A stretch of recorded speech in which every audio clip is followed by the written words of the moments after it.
"I don't want a kid like you." He smirked and humiliated me. I was startled to find my dad teasingly chuckling. "Sorry, but I won't be taking care of you. You're in high school now. You can manage on your own, right?" he said. Soon after my mom passed away, my dad skipped her burial and said, "I'm running off with my lover, so don't try to contact me again." He also said he was running away with his girlfriend.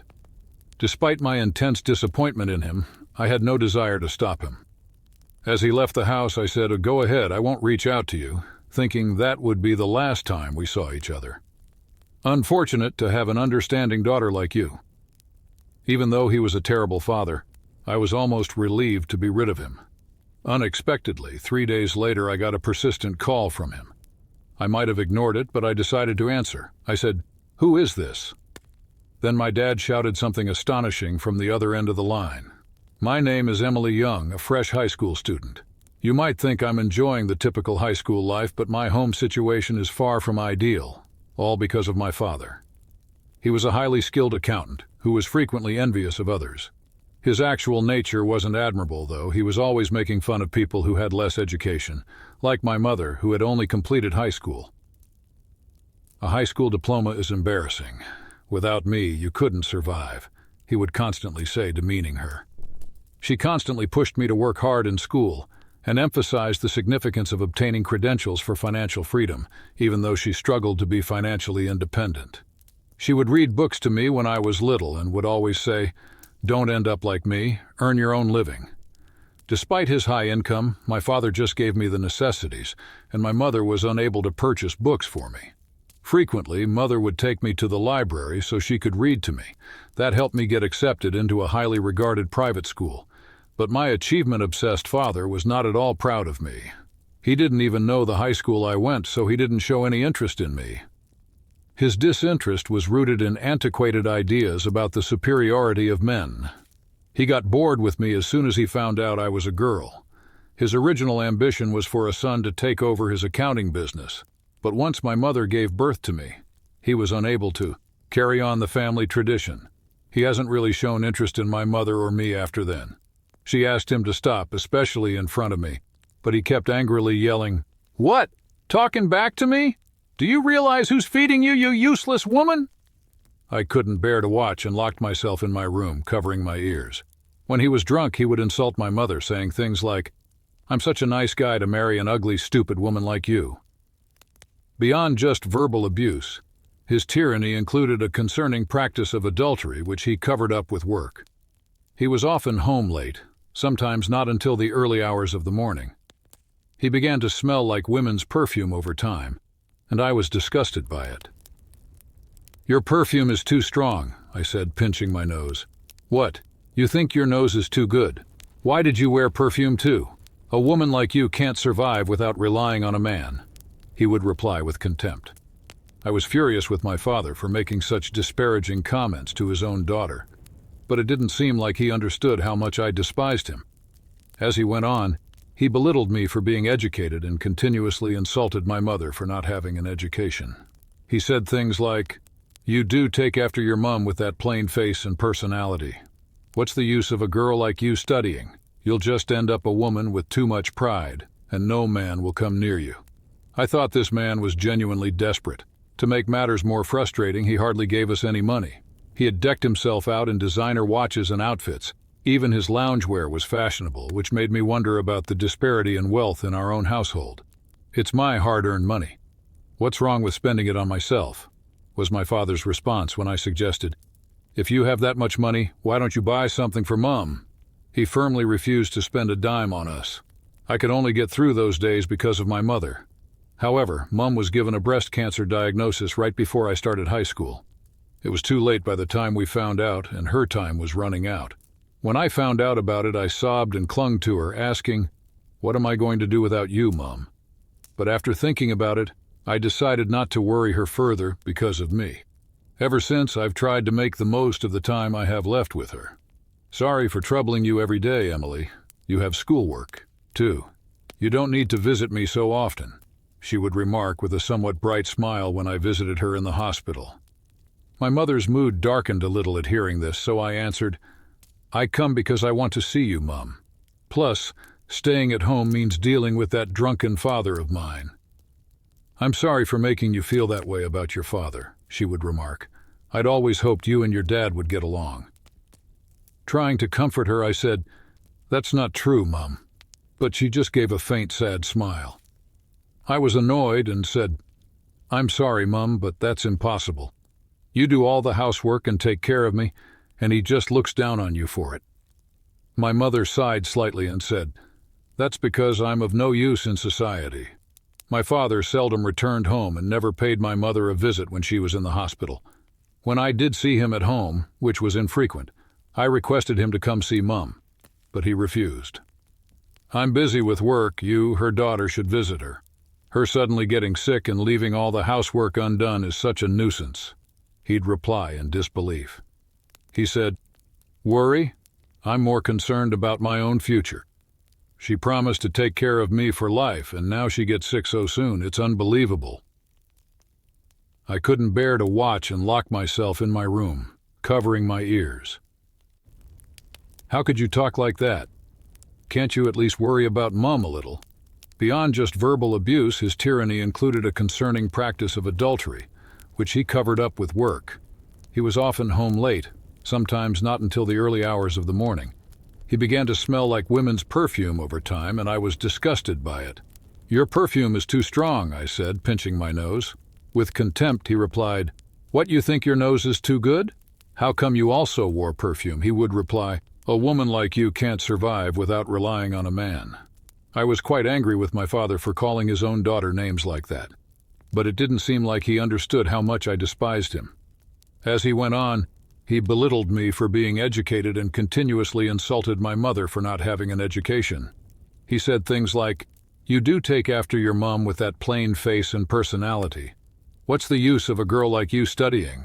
You'll just end up a woman with too much pride and no man will come near you. I thought this man was genuinely desperate. To make matters more frustrating, he hardly gave us any money. He decked himself out in designer watches and outfits. I couldn't help but wonder about the disparity in wealth even in our own home, because even his loungewear was fashionable. My father only snorted and said, It's my hard-earned money. What's wrong with spending it on myself? He vehemently refused to spend a penny on us when I said, If you have that much money, why don't you buy some for Mum? I could only get through those days because of my mother. However, Mum was given a breast cancer diagnosis right before I started high school. It was too late by the time we found out, and her time was running out. When I found out about it, I sobbed and clung to her, asking, What am I going to do without you, Mum? But after thinking about it, I decided not to worry her further because of me. Ever since, I've tried to make the most of the time I have left with her. I answered with a comparatively cheery smile, I come because I want to see you, Mum. Plus, staying at home means dealing with that drunken father of mine. My mother's expression darkened a little at hearing this. Sorry for troubling you every day, Emily. You have schoolwork too. You don't need to visit me so often. I'm sorry for making you feel that way about your father, she responded. I had always thought you and your dad would get along. My mother sighed slightly and said, That's because I'm of no use in society. Trying to reassure her, I said, That's not true, Mum. But she just smiled faintly and sadly. I was annoyed and replied, I'm sorry, Mum, but that's impossible. Never once did my father go see my mother in the hospital. He also didn't always return home. When I did see him at home, which was infrequent, I requested him to come see Mum, but he refused. I'm busy with work. You, her daughter, should visit her. Her suddenly getting sick and leaving all the housework undone is such a nuisance, he'd reply in disbelief. His disgusted response was, Worry? I'm more concerned about my own future. She promised to take care of me for life, and now she gets sick so soon, it's unbelievable.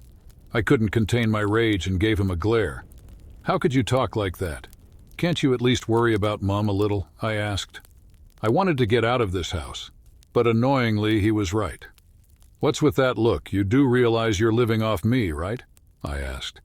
I was living under his roof, as a freshman in high school. Then my mother died a month later. I preoccupied myself with getting ready for her burial in the midst of my grief.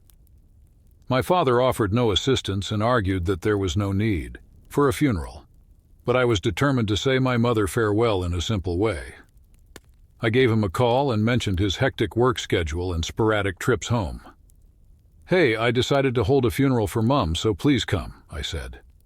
My mind went to, when did I stop referring to him as Dad? But I had no intention of using that term ever again.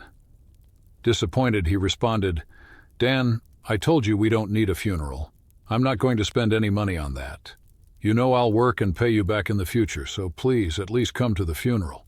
"I'm busy that day, plus I hate such pathetic events like funerals," he replied before abruptly hanging up. It rendered me mute. He'd been married to her for years, despite the rift between us, but he would not witness her last moments nor even come to her funeral. For me, this was the breaking point. I no longer had any regard for my father. The following day, something strange happened. My father was in the living room with a big luggage, which surprised me since I believed he didn't usually come home. As soon as he saw my bewildered look, he sneered and said, "I don't need a brat like you." I was shocked to see my father chuckle mockingly. My father announced his elopement with his mistress as soon as my mother passed away, refusing to attend her funeral and saying, "Sorry, I'm not going to look after you. You're in high school. You can live on your own, right?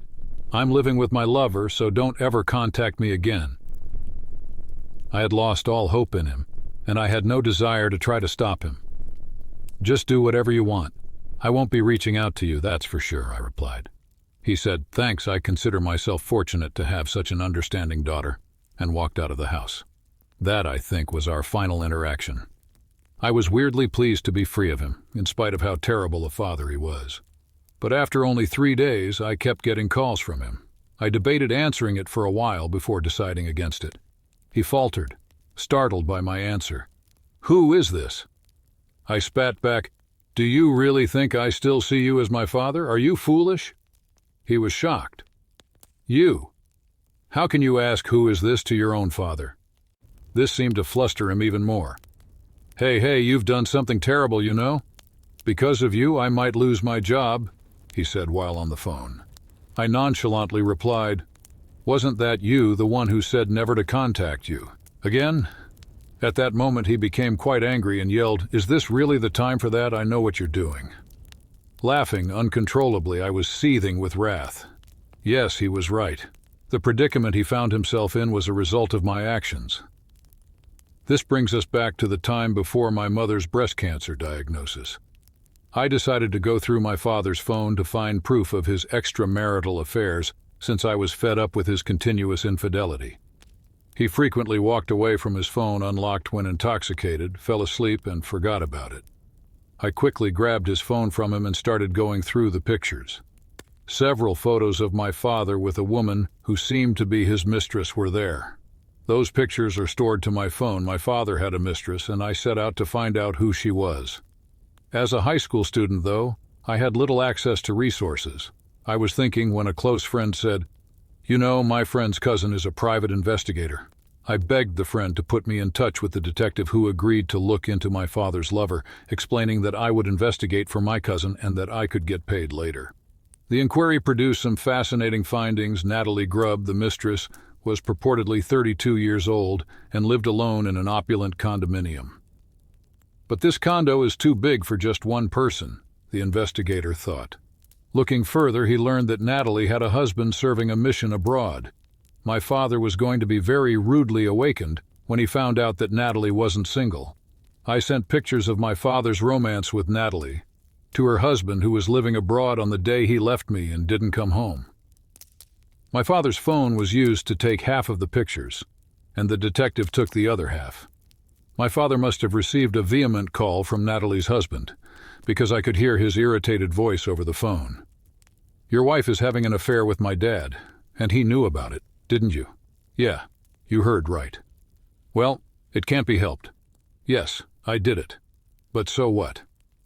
I wrote in response to the letter Natalie's husband received with the pictures, leaving him stunned and shaking with rage. "That's just stupid. Planning to elope without even knowing she was married," I said, adding insult to injury. What do you mean, stupid, talking to your parent like that? What you did is not just telling a husband about his wife's affair, it's more serious than that, he angrily exclaimed, adding to his already raging rage. That's the problem. You don't understand the gravity of the situation, my father said, his voice shaking. Intrigued, I responded in a bewildered tone. What do you mean? Natalie's husband, he was an important executive at a major client of my company. No way, really? I asked, startled. My father bemoaned, "Oh, how did it come to this?" with a somber tone, even though I was previously aware of this news. The detective's inquiry had shown that Natalie's husband was an executive at S Corporation, a publicly listed corporation, and a significant client of my father's firm. I felt an exhilarating delight when I realized that S Corp was one of my father's company's main clients. My mother saw an opportunity to exact retribution from this. Natalie's husband broke into the office yesterday and started distributing pictures of Natalie and me around the business. My father bemoaned, "You have no idea how much contempt I face from my employees. Me, the president, being ridiculed by those lower-level employees. It's humiliating." I stopped for a while, but then I said calmly. His statements made me laugh out loud. My father, who was always haughty and arrogant, was now despised by his own staff. There was an obvious irony. Not long after, we received a call from S Corp's president informing us that their business partnership was ending. I said, "Wow, that's serious." When my father said, "You really don't get it, do you? It's not just that." After S Corp pulled out, all my employees submitted their resignations. I was shocked. "Everyone? Why would they do that?" "My company is finished without S Corp," my father said, frank. The staff at my father's accounting firm, a tiny office with 5 people, was mostly dependent on S Corp's income. Once S Corp left, the employees, fed up with my father's despotism, probably made the decision to quit in droves. Despite his past indifference to my mother and me, it turned out that my father was vulnerable to loneliness, which likely explained his repeated infidelity. Natalie had left him, his employees were gone, and my father was suddenly completely alone. I was surprised at the extent of the situation, but it felt like just dessert given his actions. Feeling lonely all of a sudden, he proposed something ridiculous. "Well, it's okay. Anyway, I was considering returning. Home," he remarked. "What do you mean?" "Well, I broke up with Natalie, and I'm not alone now," I questioned, perplexed. I was disgusted by his bold proposition that he come back and live with you. After everything, I couldn't imagine that 2 people could live together peacefully again. "I will never be living with you." I firmly said, "I don't want to live with you at all." Ignoring my contempt, he stuck to the concept. "Don't be so stubborn. You're still in your senior year. Don't you still act like a kid? I mean, you ought to want to live with your parents," he continued, making a bold claim, particularly after saying that I could live alone because I was a high school student. How daring are you to say something like that? "Unfortunately for you, I can live just fine without you. In fact, my life would be a mess with you around, so don't you dare come back," I said. And he became enraged. "What are you talking about? That house you're living in is my house. It's only natural for me to return. No matter what you say, I'm definitely coming back," he continued. This was the reality, and I had no choice but to accept it. Reluctantly, I said, "That's true. I don't have the right to refuse him because this house is in my father's name." He sounded relieved when he heard my resignation. "All right then. Let's live as a family from now on. Just you and me," he said with a smile. I scoffed at his bright notion, saying, "No, it's fine, I'll be leaving." With surprise, my father said, "What do you mean? Where are you planning to go?" "I'm going to my grandparents' house in Nebraska." "Living with you?" "No thanks, it's my mom's parents' place," I replied. I had previously called my mother's parents in Nebraska, just in case my father decided to come back to our place after finding out that Natalie was getting married. They were happy to welcome me in. I didn't spend much time with my father's parents because, like him, they were uncontrollably egotistical. My father sounded distressed to hear this. "Don't say that. We're the only family we have. I'll change my ways. Let us live together," he continued. But I was aware of his intentions. "You just want me to take care of you, right? You're just worried about being alone and dying alone," I said to him. "No, that's not true. Look, you said you want to go to college, right? I'll pay for it. If you don't live with me, I won't pay. Are you okay with that? He replied. I'm fine with it, don't be so stubborn. Planning to work part-time while attending college, it's hard, just give up on that idea, I said in response to his intimidation over the phone. But he sounded shocked when I told him, I have the life insurance money that Mum left me. Life insurance? You mean she had a policy? Yes, she did, I replied. My mother had taken out a life insurance policy to ensure that I wouldn't face financial hardships following her death. After giving birth to me, she was ill, and that's when she began to worry about what would happen to me if she got sick again and couldn't take care of me on her own. Since then, my father has shown no interest in me, and his infidelity was pervasive. She concerned that when she was gone, he wouldn't give me enough money for college, or even just to cover my basic living expenses. So in order to pay for the insurance, she made do with the meager allowance my father granted her and worked from home occasionally without him knowing. Wait a minute. Where did the money for that insurance premium come from? She was just a housewife, right?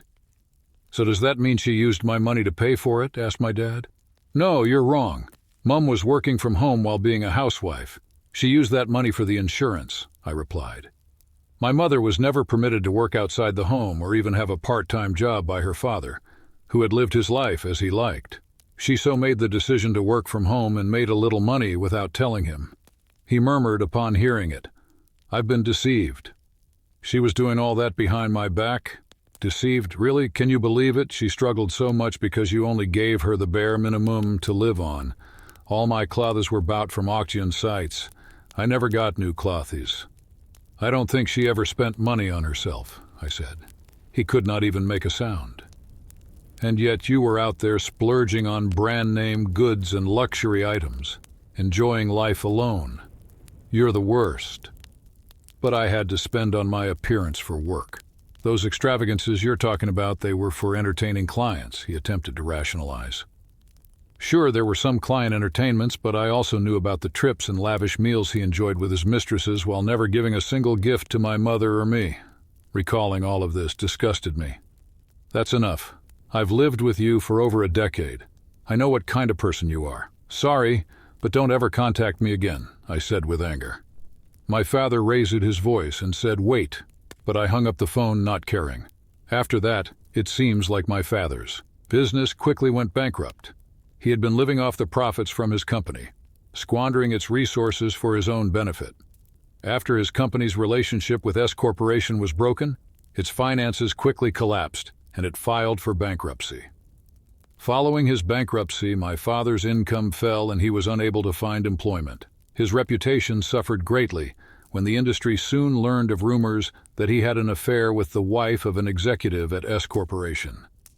In spite of his pride, my father suffered in sales and felt lost, since he couldn't accept responsibility for his actions. He ultimately had to give up the house since he was unable to make the mortgage payments. It was useless to turn to his own parents for support because they disapproved of their conceited son and condemned him. They said, "He's no longer our son." My father is now homeless, socially and financially destroyed, having lost his house, his family, and his mistress. He seems emotionally weak and unable to reintegrate into society because he is not used to failing. I moved to Nebraska to live with my grandma following the memorial service for my mother. My grandmother is lovely and a great chef, and she has gradually become more solid in her life. She is much like my mother, and she has given me a nicer life than I had growing up at my parents'. On my days off, I go to my mother's grave and spend time with my grandma as we eat her favorite cake, Mont Blanc. We're headed home, where my high school career is taking off and I'm having fun with friends, trying to make up for the hard times I've had. Nonetheless, there are times when I cry because I miss my mother. It turns out that people cared, even if I thought my grandma and others were unaware of it. She remarked, "I thought it might help ease your loneliness a bit, Emily. You said you love toy poodles, right?" And one day, much to my surprise, she brought home a puppy. When I said, "Yes, I love them. Having a dog has always been my dream," my grandmother grinned broadly. Captured by the puppy's gleeful tail wags and loving licks, I decided to progressively raise my level of enjoyment in this manner.